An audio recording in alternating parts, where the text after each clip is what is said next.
Man, this solid piece head. Has Littlewood gone crazy? What the hell is this? Okay, I need a break. Let's see what's on YouTube.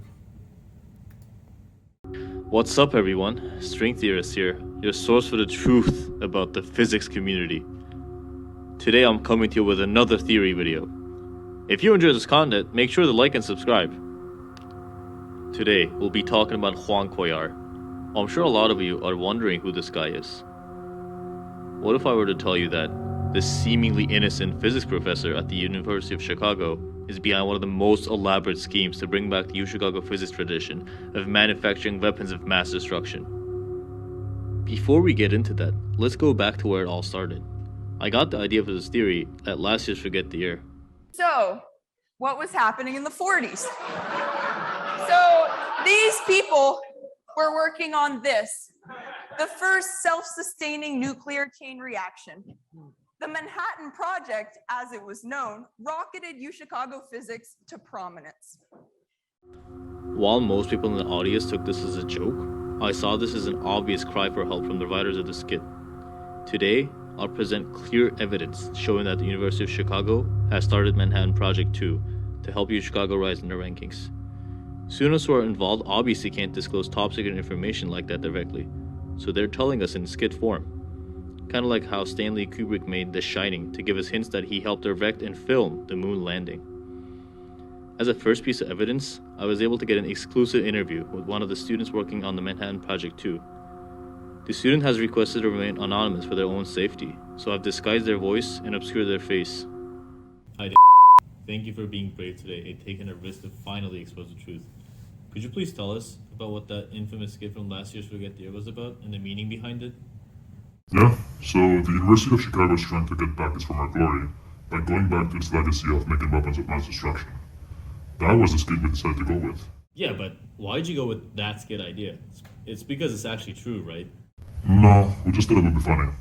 Also, what's up with this lighting? And why do you make me put up this hoodie? I don't need to be anonymous for this. Everyone can know that I'm It's okay, you'll remain anonymous. You can tell the truth. You know what the department's hiding. No, and honestly, I think we're done with this. You said it'd be free food, right?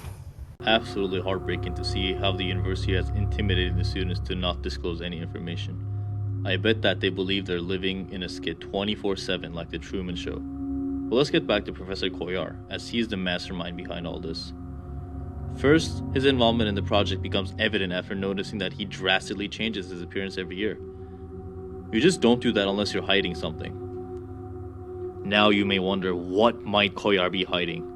Well, Cuellar claims that his research is in dark matter, but as we discussed in one of my earlier videos, linked in the description, dark matter does not exist, and all dark matter physicists are just using it as a front to get money while driving media attention away from what's actually happening inside their labs. So what is that Juan's hiding? Well, it's actually no secret in the department, at least that he has a lot of radioactive sources. When my research group needed a radioactive source, we borrowed one from Juan. Most of my colleagues have had identical experiences. What is he using these sources for? The answer will shock you. But first, let's get to today's sponsor. Hey guys, it's War here. You want a convenient way to trade Dogecoin and other cryptocurrencies? Well, I got started on Coinbase. Look at my car. I was a poor grad student getting paid below living wage at the University of Chicago. Then I sold all my lab equipment and dropped out of the program and bought my first Dogecoin with Coinbase. Look at where I am now. This could be you. Sign up for Coinbase today. Alright, let's get back to the theory. So what is Juan using all these radioactive sources for?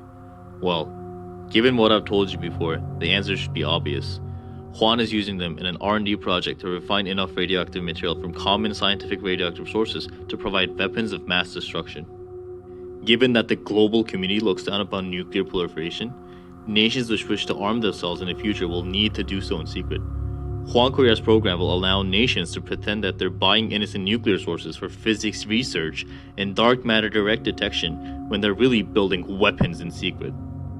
As a physics professor at the U Chicago, Cuellar has invested in the reputation of the university's physics department.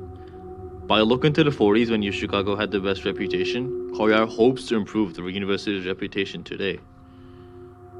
Of course, there's one way in which the university was obviously worse in the 40s, and that was diversity and inclusion. Of course, Koya wouldn't care about that all that much.